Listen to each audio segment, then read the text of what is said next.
Assalamualaikum Assalamualaikum warahmatullahi wabarakatuh.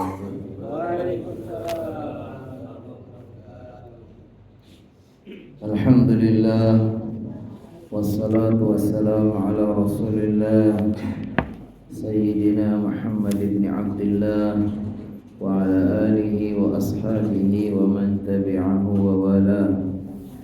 Amma ba'du fa ya ibadallah, yaqulu Allah ta'ala fi kitabihil karim, subhanaka la ilma lana illa ma 'allamtana innaka antal alimul hakim. Rabbi shrah li sadri wa yassir li amri wa hlul 'uqdatam min lisani yafqahu qawli. Allahumma inna nas'aluka 'ilman nafi'a wa rizqan thayyiban wa 'amalan mutaqabbala. Allahumma 'allimna ma yanfa'una wanfa'na bima 'allamtana. Amin amin ya rabbal alamin. Hadratal mukarramin wal mukarramat, seluruh jamaah, Bapak Ibu yang dimuliakan Allah Subhanahu wa taala, wabil khusus kepada para tokoh kita, para sesepuh, para bapak haji, pengurus DKM, para orang-orang penting. Sini banyak penjabat apa enggak? Semuanya yang tidak saya sebut satu-satu, mudah-mudahan semuanya senantiasa dimuliakan Allah Subhanahu wa taala. Semuanya dimudahkan urusannya, diberkahi kehidupannya, keluarganya, anak-anaknya, disampaikan hajatnya, ditambah rezekinya, dan mudah-mudahan semuanya berbahagia. Insyaallah semuanya bahagia karena kita selalu berusaha untuk beramal soleh. Siapapun yang beramal soleh, laki-laki ataupun perempuan, dan dia beriman, maka kata Allah SWT, sungguh saya akan berikan kepadanya kehidupan yang baik. Man amila salihan min dzakarin aw untha wa huwa mu'min. Gimana? Man amila salihan min dzakarin aw untha wa huwa mu'min falanuhyiyannahu hayatan thayyibah. Siapapun laki-laki ataupun perempuan yang melakukan amal soleh dalam keadaan beriman kepada Allah, maka Allah akan berikan kepadanya kehidupan yang baik. Sehingga dengan kehidupan yang baik, maka insya Allah bisa hidup bahagia. Baik, hari ini atau pagi ini, pagi yang penuh berkah ini, kita akan lanjutkan kajian kita hadis arba'in. Kadang saya juga ngambil dari hadis yang lain, karena hadis arba'in itu kitabnya kecil, terdiri 42 hadis saja. Nah, walaupun 42 hadis ini yang dipilih oleh Imam Nawawi sebagai Jawami'ul Kalim. Jawami'ul Kalim itu adalah hadis-hadis yang lafalnya singkat, tapi maknanya begitu dalam dan sangat penting di dalam pokok-pokok kita beragama. Kita akan coba membahas hadis yang ke-19. Hadisnya inayatullahi wa hifdih. Artinya bagaimana pemeliharaan Allah Subhanahu wa taala. Dari Ibnu Abbas radhiyallahu anhuma. Hadisnya diriwayatkan dari Ibnu Abbas radhiyallahu anhuma. Ibnu Abbas itu artinya putranya Abbas, namanya Abdullah bin Abbas. Abbas itu adalah adik dari ayah Nabi Muhammad SAW, atau Abbas itu adalah paman Nabi. Paman Nabi, tapi jadi kalau Abdullah itu meninggal sejak Nabi Muhammad kecil ya, tapi kalau Abbas ini pamannya kemudian sampai mendapati dakwah Nabi dan akhirnya masuk Islam, ya kan? Punya anak namanya Abdullah. Makanya kalau ada hadis dari Ibnu Abbas radhiyallahu anhuma. Semoga Allah meridhoi dari keduanya. Maksudnya adalah dari Abdullah bin Abbas dengan Abbas bin Abdul Muttalib. Makanya disebut radhiyallahu anhuma. An Abdullah bin Abbas radhiyallahu anhuma. Semoga Allah meridhai keduanya, yaitu Abdullah bin Abbas dan Abbas bin Abdul Muttalib ayahnya. Kuntu khalfan nabiyyi yauman. Suatu hari saya ada di belakang Nabi Muhammad sallallahu alaihi wasallam. Ini menurut cerita Abdullah bin Abbas. Suatu hari saya ada di belakang Nabi Muhammad sallallahu alaihi wasallam.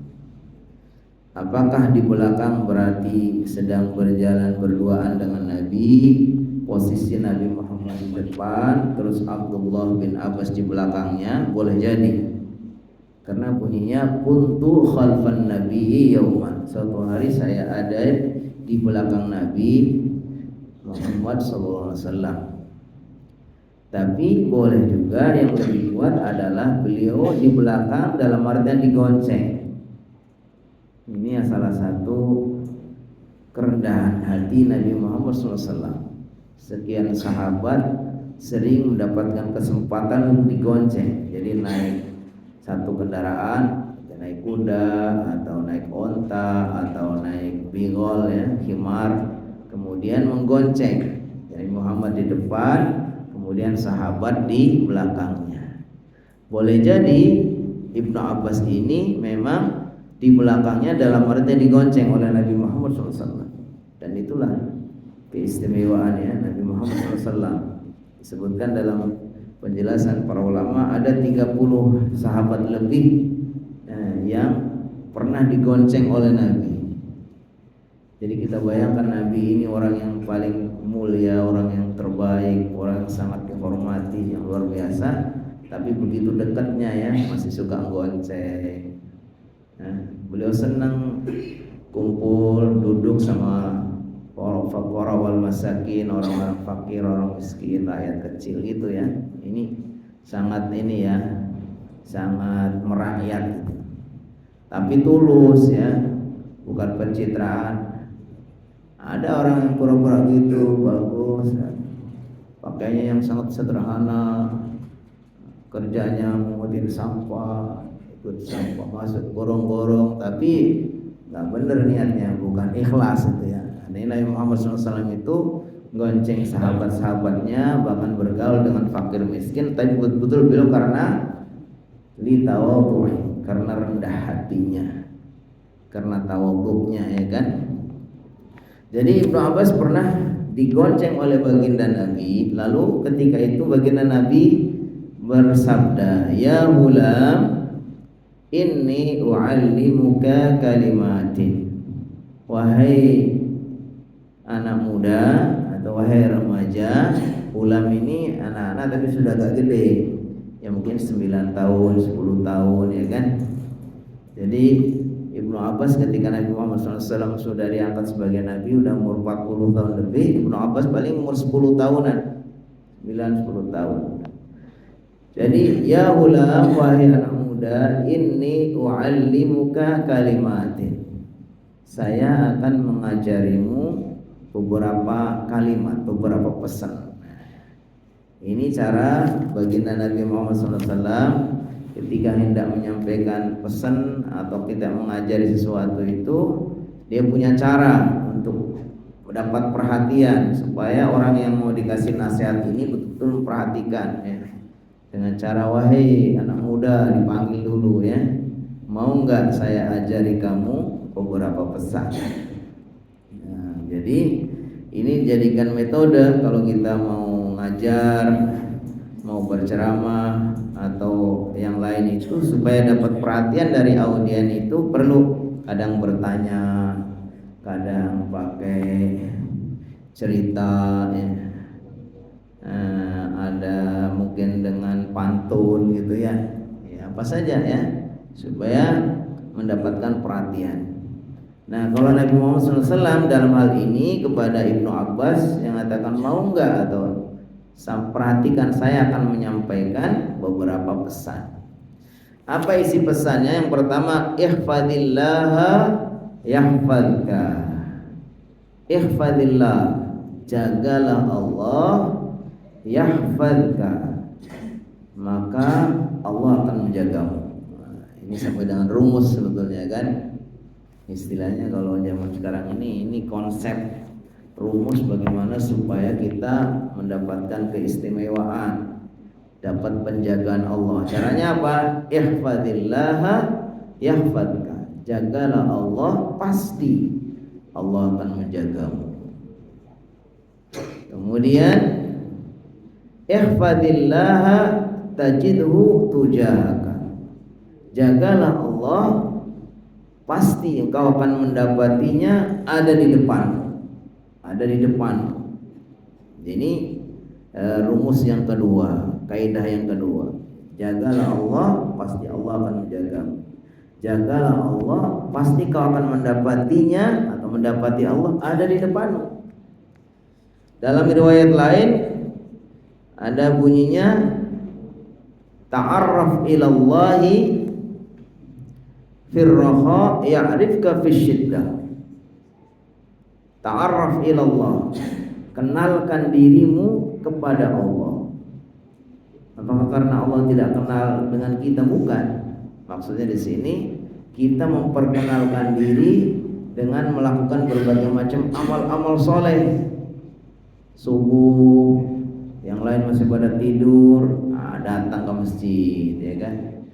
Malam yang lain pada tidur, ngorok semua, bangun. Yang lain pada tidak sedekah, dia sedekah. Dia selalu mengenalkan diri, hadir kepada Allah dengan cara melakukan amal soleh. Makanya kalau dalam surat Al-Kahfi itu, wa may yarju liqa'a rabbih falyamal 'amalan shalihan wa la yusyrik bi'ibadati rabbih ahada. Siapa yang ingin bertemu dengan Tuhannya, falyamal 'amalan shalihan, maka hendaknya beramal soleh. Jadi amal soleh ini adalah salah satu cara kita itu berjumpa dengan Allah. Walaupun memang setiap saat itu Allah Maha melihat kita, apapun yang kita lakukan, bahkan yang ada dalam hati kita pun Allah tahu.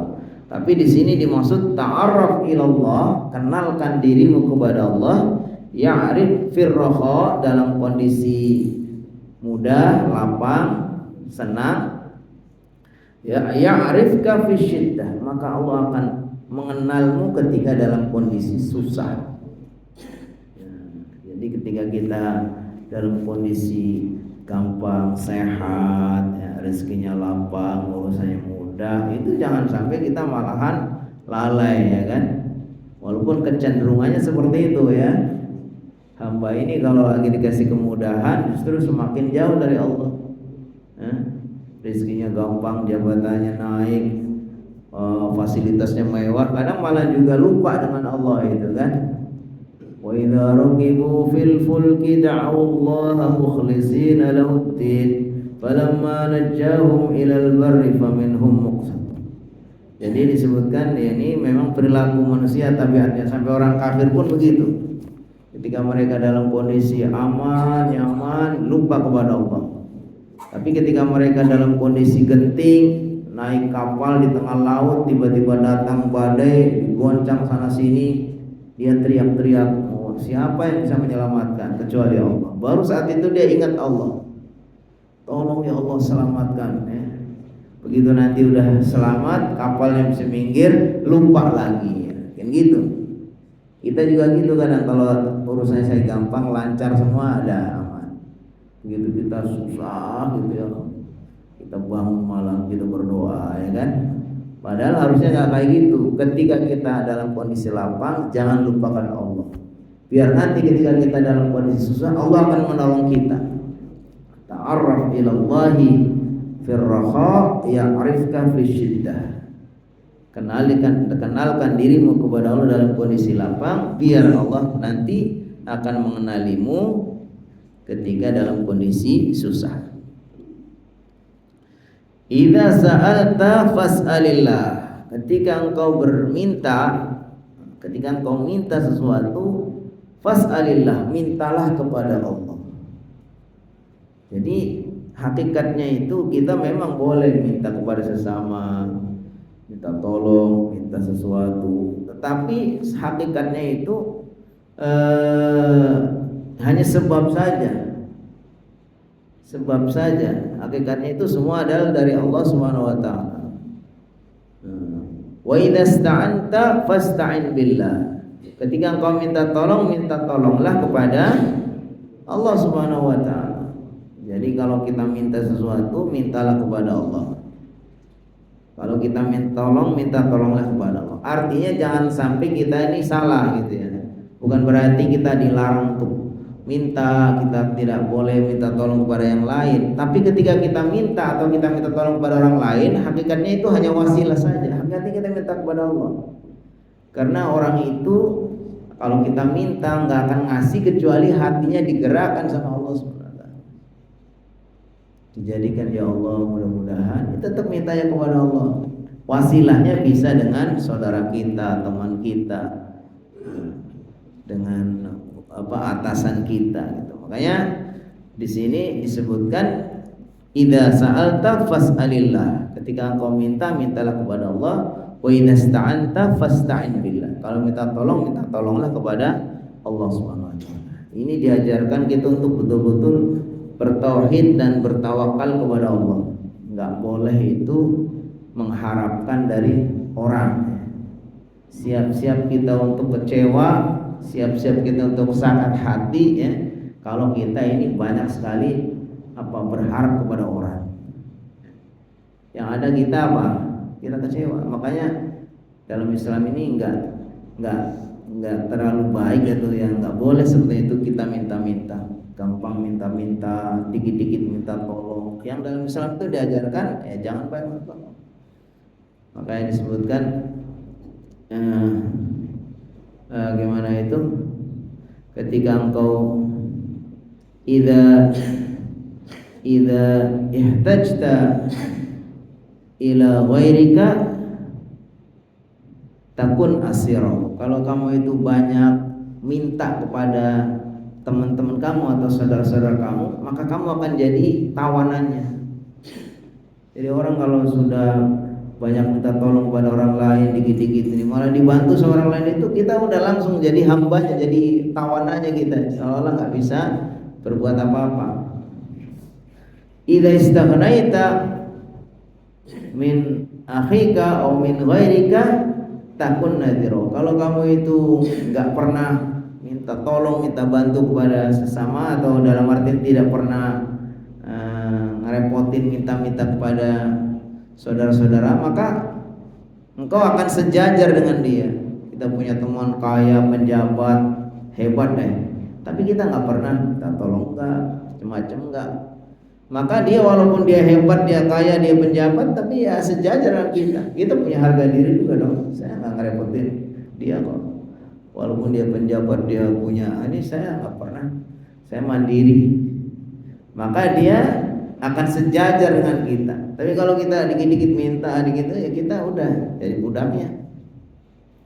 Kalau kita idza a'taita ghairaka, kalau kita yang memberi ya, kita yang justru berbagi, maka kita yang jadi penguasanya, kita yang akan jadi tuannya.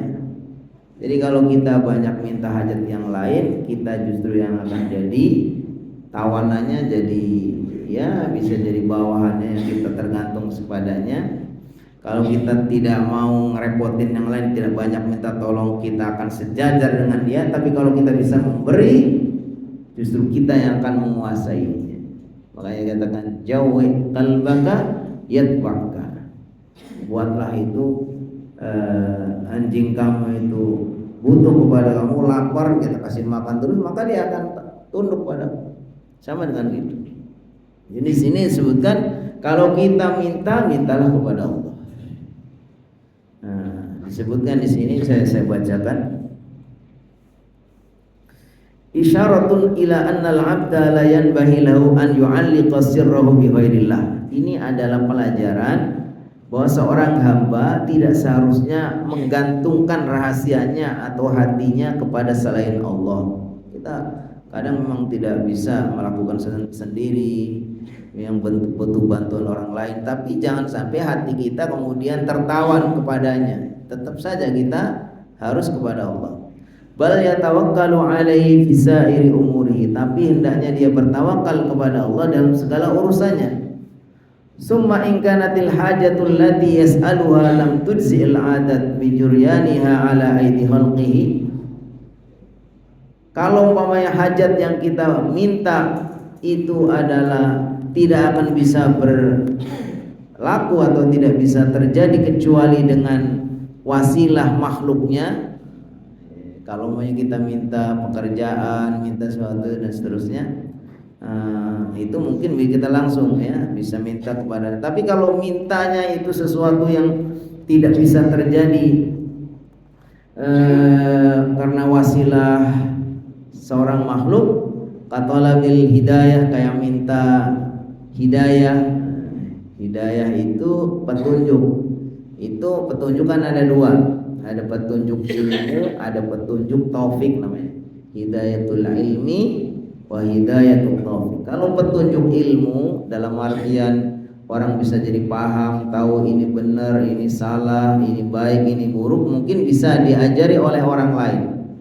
Tapi kalau hidayah taufik yang kemudian membuat dia setelah tahu dia mau melakukan, setelah tahu ini buruk dia kemudian tinggalkan, itu namanya hidayah taufik, itu dari Allah. Jadi kalau sesuatu itu memang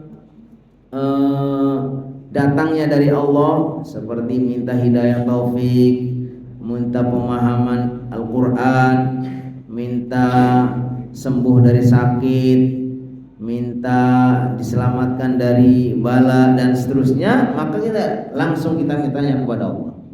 Jadi hal-hal yang memang hanya bisa diberikan oleh Allah SWT, maka kita wajib mintanya kepada Allah. Minta sembuh, kita datang ke dokter, boleh ke dokter, tapi sebetulnya dokter itu tidak bisa menyembuhkan. Kita mintanya kepada Allah, kemudian kita cari wasilah, cari sebab kepada dokter.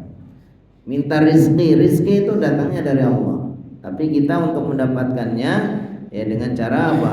Mungkin bekerja kepada orang lain, tapi rizkinya bukan dari orang lain. Di sini sebutkan kalau permintaan kita itu adalah sesuatu yang pasti harus melalui seorang hamba, beda lagi di sini. Kalau sesuatu itu langsung kepada Allah, maka langsung mintanya kepada Allah. Kalau sesuatu itu memang hanya Allah yang bisa memberi, maka mintalah kepada Allah. Wa in kanatil hajatul lati yas'aluha jarratil 'ada anna Allah Subhanahu wa ta'ala yajriha 'ala aidi khalqihi. Andai kata hajat yang kita minta itu Allah menetapkan dia akan datang melalui tangan hambanya, seperti pekerjaan dan lain sebagainya, sa'alallahu an ya'tifa alaihi qulubahu, maka kita minta kepada Allah mudah-mudahan orang yang akan kasih pekerjaan itu adalah akan mau memberi kepadaku. Jadi gini, mungkin singkatnya gini, kalau kita minta sesuatu itu tidak akan bisa dikabulkan kecuali oleh Allah langsung, kayak minta rezeki, minta sembuh, minta ilmu dan seterusnya, maka kita minta langsung kepada Allah.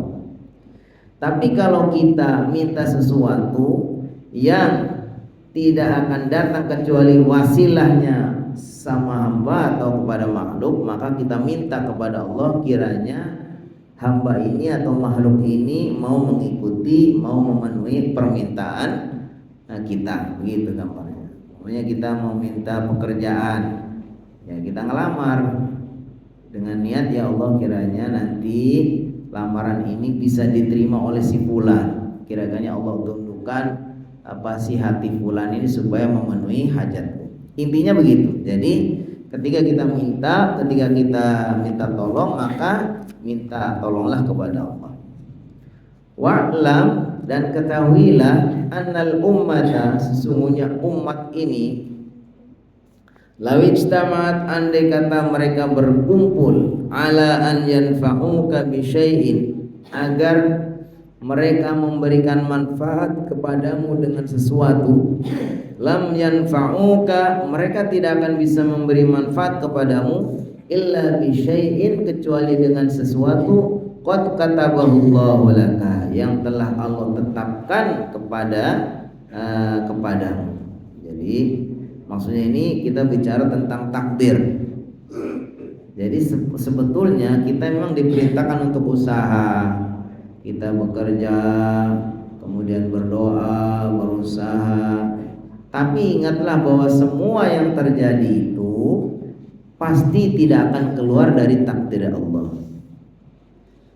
Makanya disebutkan, andai kata seluruh umat ini bersatu, berkumpul, lalu mereka berusaha untuk memberi manfaat kepadamu, mereka nggak akan bisa kecuali dengan sesuatu yang sudah ditetapkan. Artinya usaha mereka itu tidak akan keluar dari takdir. Kalau memang Allah nggak mentakdirkan, walaupun seluruh manusia kumpul untuk menyelamatkan, memberi manfaat kepada kita, tetap nggak bisa. Ini menurut di sini seperti itu. Karena takdir itu sudah selesai, sudah ditulis.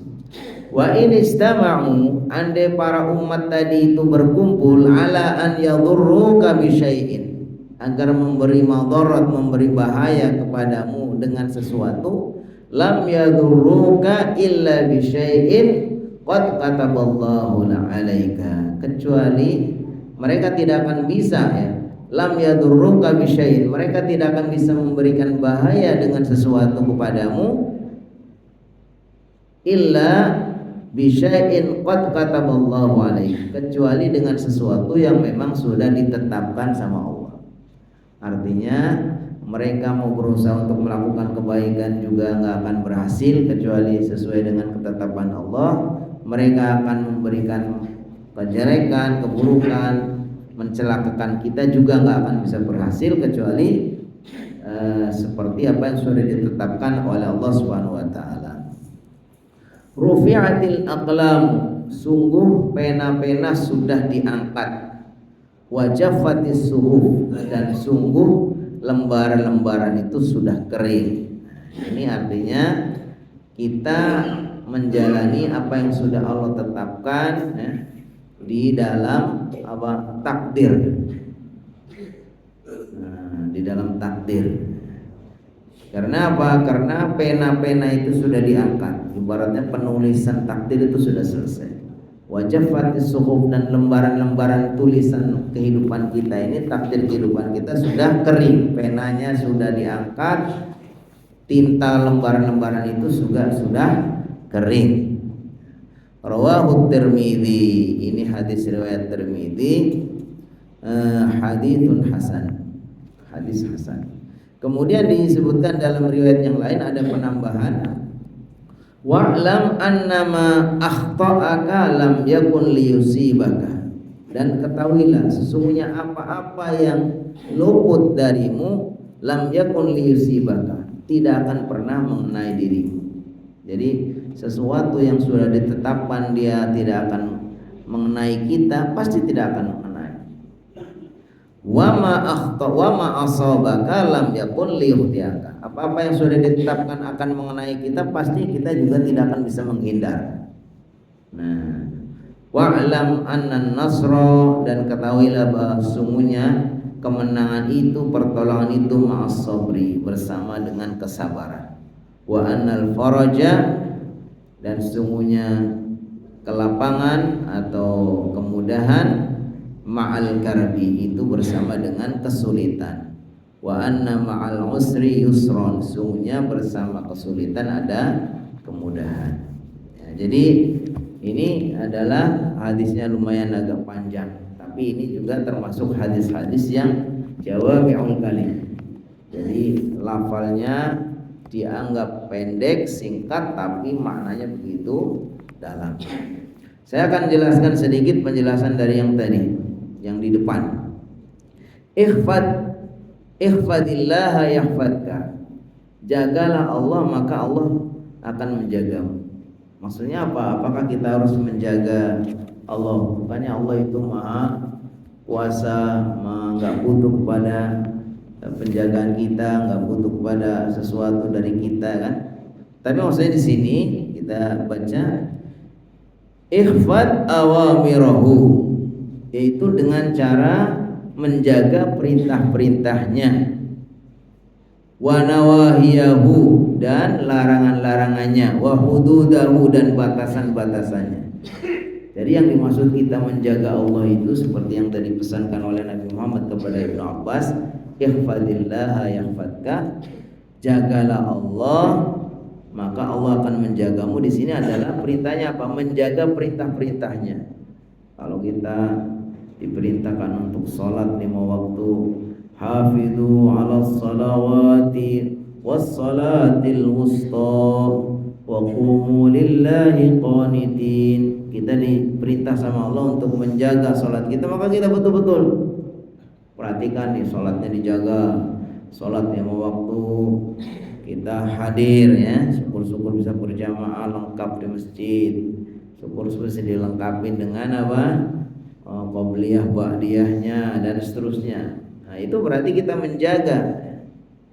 Kita diperintahkan untuk birrul walidain, berbakti kepada kedua orang tua. Ini adalah yang kita harus jaga. Bagaimana kita bisa berbuat bakti kepada kedua orang tua. Kita diperintahkan untuk bersedekah. Nah, kita bersedekah. Kita diperintahkan untuk puasa dan berbagai macam. Intinya semua perintah-perintah Allah itu kita jaga dengan cara kita lakukan. Kenapa? Karena Allah tidak akan memerintahkan sesuatu kecuali itu baik bagi kita, baik di dunia maupun di akhirat. Nah, ketika kita dilarang sesuatu, wa nawahiyahu, kita juga jaga. Allah melarang ini, jangan dilakukan. Allah melarang itu, jangan dilakukan.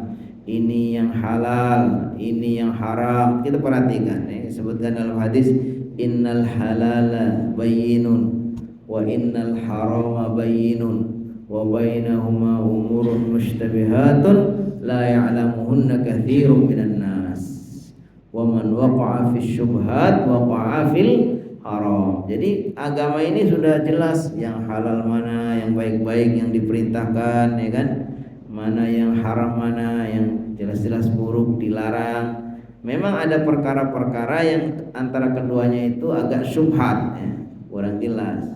Tapi disebutkan hendaknya kalau syubhat itu kita hindari.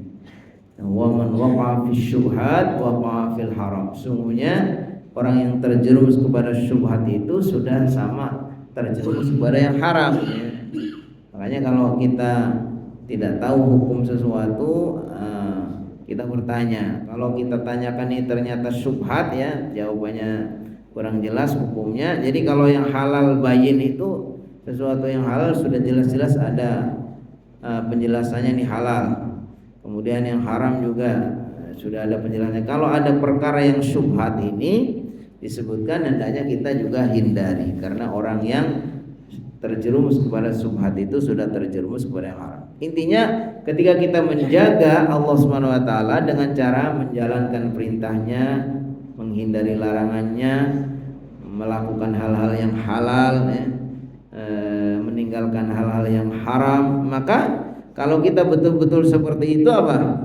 Yahfadka fi taqallubatika, maka Allah akan menjagamu dalam kehidupan.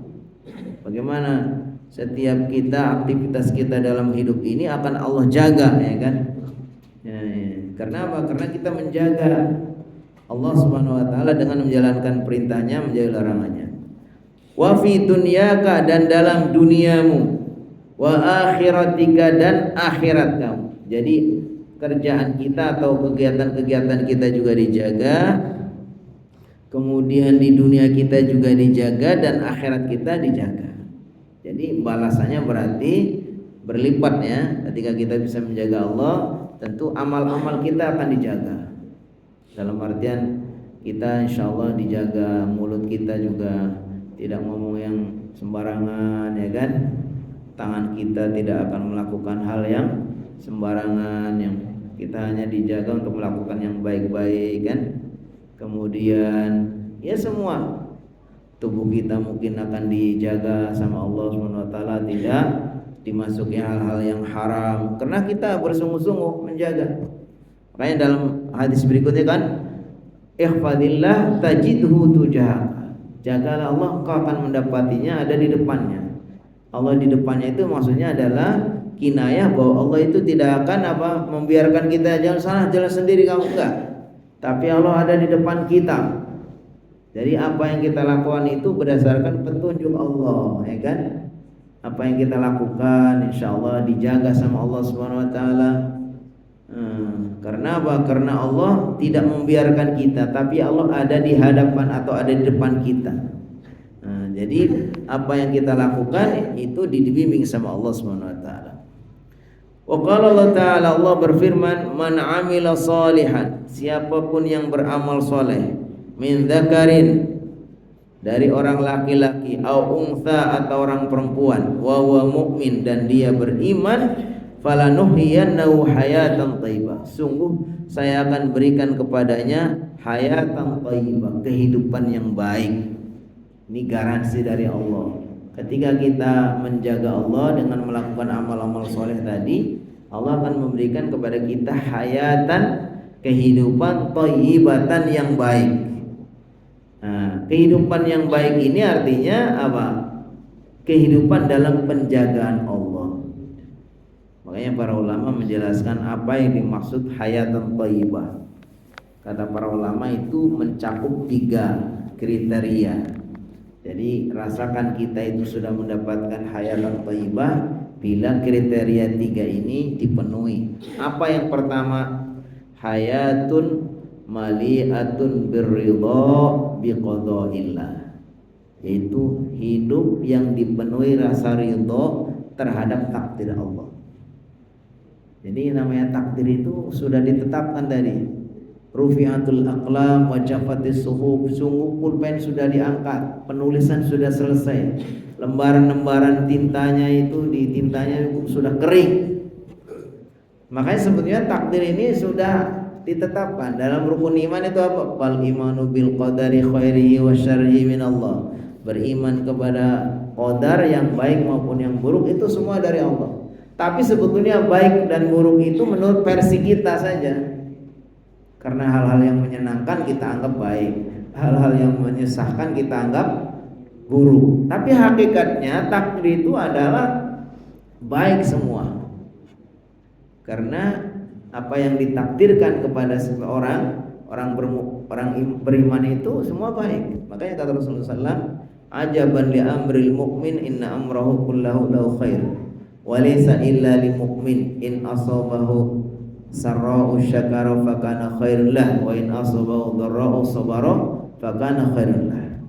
Jadi baik dan buruk itu menurut perasaan kita, tapi hakikatnya ketika kita beriman kepada Allah, semua takdir itu baik. Kata Rasulullah SAW, sungguh orang mukmin itu mengagumkan sekali, karena baginya segala sesuatu itu baik. Kalau dia mendapatkan hal-hal yang menyenangkan, dia bersyukur, maka baik baginya. Kalau dia mendapatkan hal-hal yang menyakitkan atau yang menyedihkan, lalu dia bersabar, itu baik baginya. Jadi takdir di sini yang dimaksud adalah takdir yang sudah ditetapkan kita terima. Kalau ada orang itu sudah ridho dengan takdirnya, itu bahagia. Itu berarti sudah mendapatkan hayatan thayyibah. Yang kedua, dimaksud hayatun thayyibah adalah hayatun ma'al qanaati biqasamillah. Orang yang hidupnya dipenuhi rasa qanaah terhadap pemberian Allah. Jadi kalau orang itu sudah qanaah itu apa? Merasa puas, merasa sudah bersyukur ya. Puas dalam artian ya sudah diterima dengan senang hati.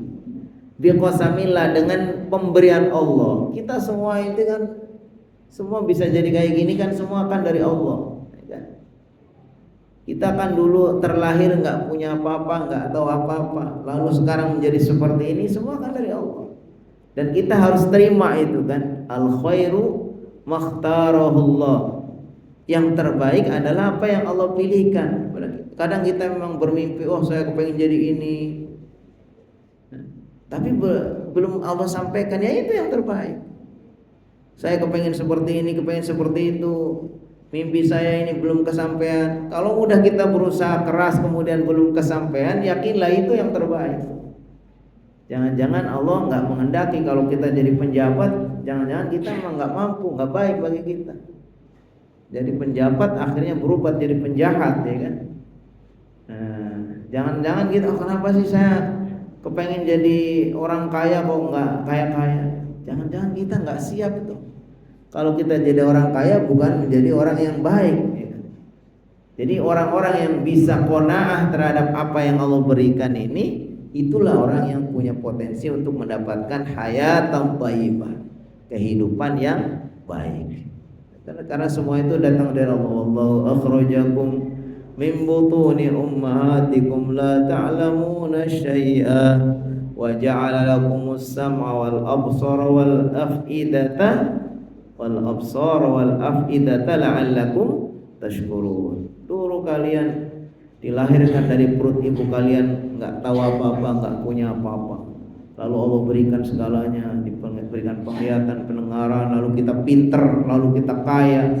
Supaya apa? La'allakum tashkurun, supaya kita bersyukur. Jadi sudah kita terima dengan apa yang Allah berikan, karena yang diberikan oleh Allah itulah yang terbaik. Enggak boleh kita merasa wah Allah enggak adil, apa kan? Walaupun memang manusia itu begitu kan. Innal insana khuliqa halu'a idza massahu syarru jazu'a wa idza massahu khairu manu'a. Kan? Manusia itu memang dibuat seperti itu ya. Enggak pernah puas itu, pengennya ngeluh aja kan. Kalau dapat kebaikan, nah tetap aja dia pelit ya kan. Kalau dapat yang enggak enak marah-marah ya kan. Nah, itu manusia. Nah, makanya kalau kita bisa betul-betul menghadirkan qanaah dalam hati kita, maka kita akan menjadi orang yang mendapatkan hayatan thayyibah, kehidupan yang baik, kehidupan dalam penjagaan Allah Subhanahu wa taala. Yang ketiga, kriteria yang ketiga apa? Hayatun ma'at taufiq li taatillah, hidup yang mendapatkan taufik untuk melakukan ketaatan kepada Allah. Jadi tadi sudah kita singgung, hidayah dari Allah itu ada dua macam. Hidayah artinya petunjuk. Petunjuk Allah itu ada dua macam. Ada petunjuk yang bisa dilakukan oleh makhluk, ya, oleh orang tua, oleh guru, oleh sesama, ya. Yaitu apa? Hidayah berupa pengetahuan, hidayah ilmu. Kita bisa tahu ini baik, ini buruk, ini salah, ini benar, dan seterusnya kita tahu. Nah, dari guru kita, dari orang tua kita, bahkan Nabi Muhammad SAW pun yang menyampaikan hidayah kepada umatnya itu hidayah tentang kebenaran, tentang kesalahan, tentang baik dan buruk, ya. Tapi hidayah menjadikan dia beriman itu bukan milik makhluk. Jadi ada hidayah ilmu, itu bisa kita dapatkan dari sesama. Tapi ada hidayah yang hanya bisa diberikan oleh Allah, namanya hidayah taufik. Hidayah taufik itu hidayah yang datangnya dari Allah untuk melakukan kebaikan-kebaikan yang kita tahu. Tahu sholat subuh ini Masya Allah pahalanya begitu besar. Man shallal subha fi jama'atin faka'annama qamal laila kullah. Siapa yang sholat subuhnya berjamaah, maka seolah-olah dia itu malam qiyamul lail semalam. Ini tahu, banyak hadisnya tahu ini kan. Tahu hadis tentang raka'atul fajri khairun minad dunya wa ma fiha. 2 rakaat subuh itu lebih baik daripada dunia dan seisinya. Tapi banyak orang yang tahu itu belum dikasih kemudahan untuk melakukannya. Nah, itu pemberian seseorang untuk melakukan ketaatan, melakukan amal soleh yang dia tahu, itu namanya hidayah taufik. Dan itu pula yang menurut para ulama kalau kita berdoa dalam surah Al-Fatihah itu ihdinas siratal mustaqim, yaitu tunjukilah kami kepada jalan yang benar, yang lurus. Siratal ladzina an'amta alaihim, itu jalan yang ditempuh oleh para nabi, ya. Jadi orang-orang yang diberi nikmat. Jadi kita kepengen supaya ditolong sama Allah Subhanahu wa taala untuk melakukan amal-amal soleh. Ketika orang itu bisa memenuhi kehidupannya dengan 3 hal tadi, ridho dengan takdir Allah, qanaah dengan pemberian Allah, kemudian diberikan pertolongan untuk melakukan kebaikan-kebaikan, meninggalkan yang buruk-buruk, itulah sebetulnya hayatul thayyibah. Dan orang inilah yang sebetulnya mendapatkan penjagaan Allah.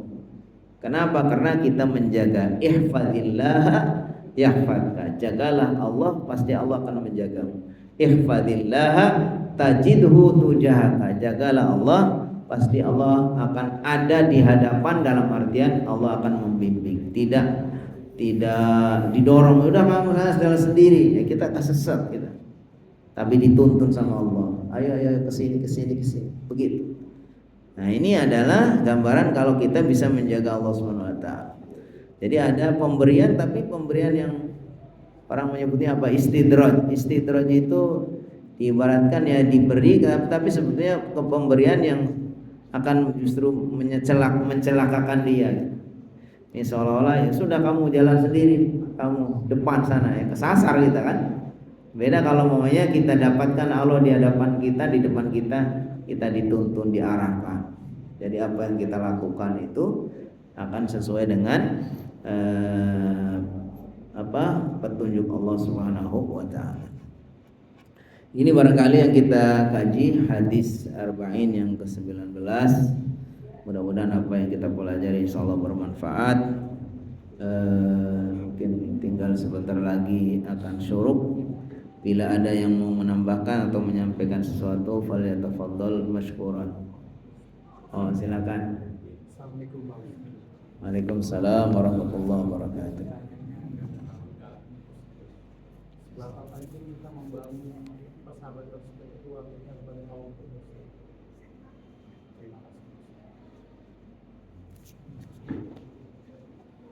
Ya, seberapa penting kita membangun kedekatan kita kepada Allah Subhanahu wa taala. Ya, sangat penting, ya kan?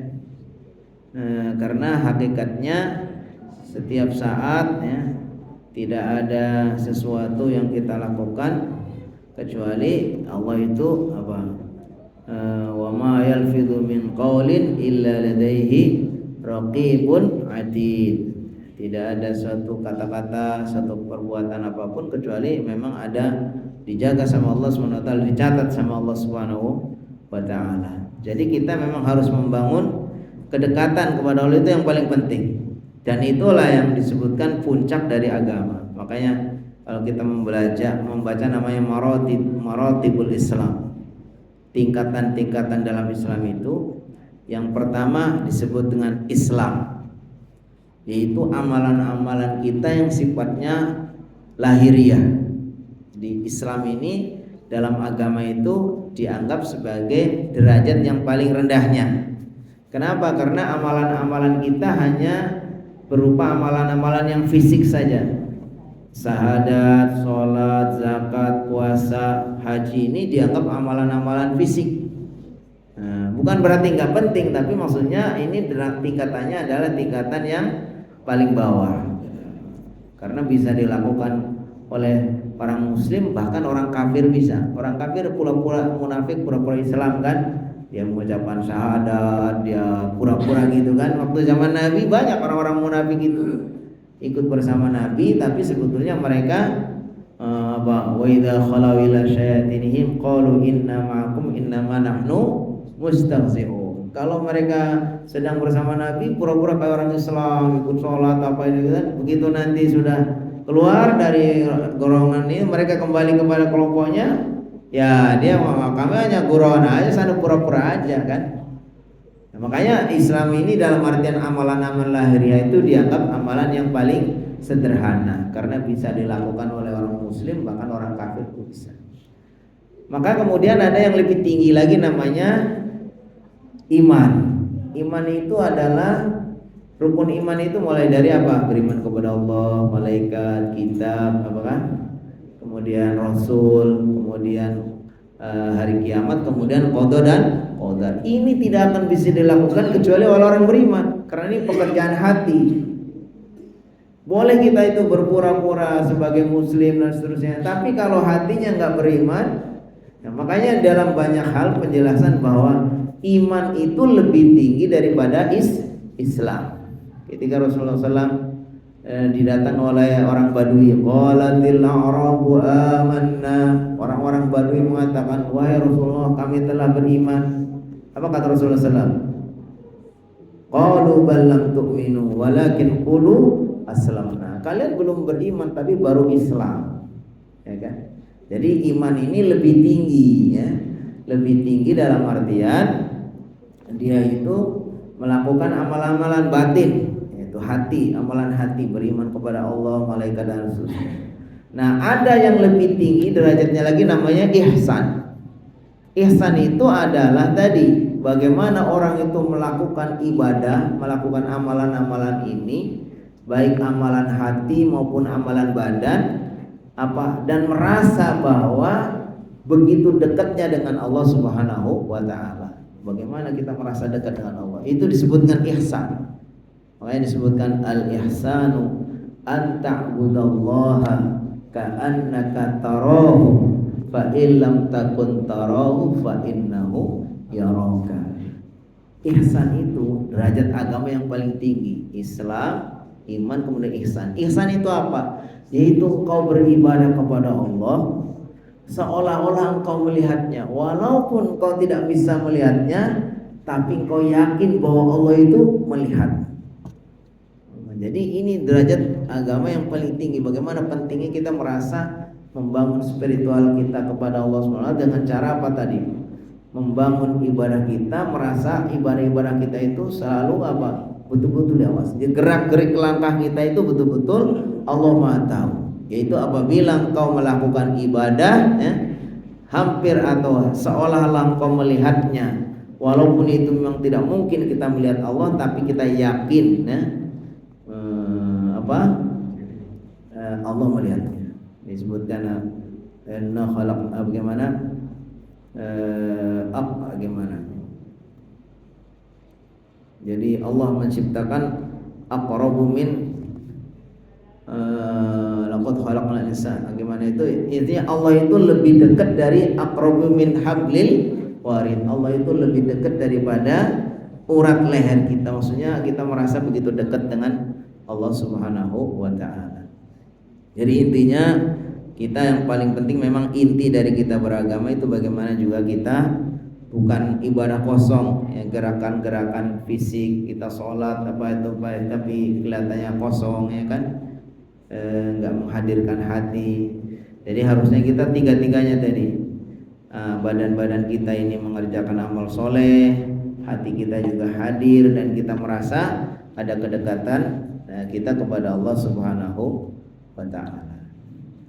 Itu barangkali ya. Jadi penting sekali, itu memang harus kita upayakan. Wallahu a'lam bishawab. Ya. Cukup ya? Insyaallah cukup diwakili oleh satu penanya. Satu penanya mewakili semua orang, ya kan? Hah? Diizinkan kan? Oke, boleh. Iya, silakan.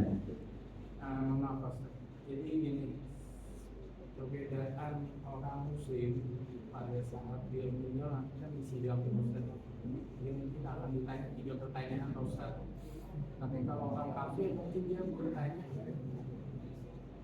ya kita balik lagi ke tarikh, maksudnya gimana Ustaz? Dan yang diterima gitu. Terima kasih. Iya. Ya, penjelasan tentang hisab nanti di hari kiamat atau di hari akhirat itu akan ada golongan-golongan. Ada orang-orang kafir otomatis, ya, mereka tidak ada banyak pertanyaan, dalam artian udah mereka karena saking besarnya dosanya, dalam artian dosa kekufuran ini itu sudah mengalahkan semua dosa, sehingga orang-orang kafir ya udah nanti akan masuk neraka jahanam. Kalau disebutkan dalam penjelasan tentang sirat itu adalah titian jisrun mumaddadun, itu satu titian yang dimana terbentang di atas jahanam, disebutkan seperti itu. Maka nanti disebutkan ketika hari kiamat itu ada orang-orang yang nggak tahu, orang-orang yang begitu tingginya derajatnya, maka dia melewati sirat itu nggak terasa, kalbarqil khatib, seperti kilat menyambar, nggak tahu dia kalau ada. Kemudian ada yang lebih rendah lagi, seperti orang menaik kendaraan, ya tahu tapi ya namanya juga naik kendaraan kan. Kemudian ada yang seperti lari, ada yang seperti berjalan, ada yang merangkak, ada yang jadi seperti itu. Nanti ada orang-orang yang nggak sampai, udah langsung digaruk saja, nggak sampai jalan. Itu mungkin menggambarkan. Jadi nanti akan ada proses pelewatan sirat itu, di mana itu akan menunjukkan amal, prestasi amalnya masing-masing. Untuk para nabi, orang-orang tertentu, maka dia tidak akan melewati, nggak terasa itu. Tapi bagi mereka orang-orang kafir, ya pasti nanti akan terjerumus jatuh ke dalam jahanam itu. Penjelasan tentang rinciannya tentu apakah nanti orang kafir kemudian merasa ya menyesal. Setiap orang kita itu menyesal dalam artian karena waktu hidupnya itu tidak dimaksimalkan untuk melakukan amal-amal soleh, maka menyesal ya. Termasuk di dalamnya adalah menyesal karena dia belum menjadi orang soleh ya kan. Disebutkan dalam surat Al-Mujadilah itu kan, ya gimana itu, bertakwalah kamu kepada Allah sebelum datang kepadamu kematian. Nanti kalau datang kepadamu kematian, dia akan mengatakan, ya Rabbi laula akhartani ila ajalin qarib fa asaddaqa wa akum minas salihin. Ya Allah, kiranya Engkau tunda sebentar biar aku menjadi orang yang mau bersedekah dan jadi orang soleh. Ini mungkin penyesalan yang digambarkan bagaimana orang nanti setelah mati. Wallahu alam, itu penjelasannya luas. Nah, nanti bisa kita baca lanjutannya dalam kitab atau dalam buku-buku tentang bagaimana di hari kiamat nanti. Wallahu alam bishawab. Ya. Insyaallah waktu juga yang membatasi kita cukupkan. Mari kita sama-sama tutup dengan membaca alhamdulillah dan doa kafaratul majelis. Alhamdulillahirabbil alamin. Subhanakallahumma wa bihamdika asyhadu an la ilaha illa anta astaghfiruka wa atubu ilaik. Terima kasih. Mari kita tutup dengan sama-sama membaca alhamdulillah. Alhamdulillahirabbil alamin. Assalamualaikum warahmatullahi wabarakatuh.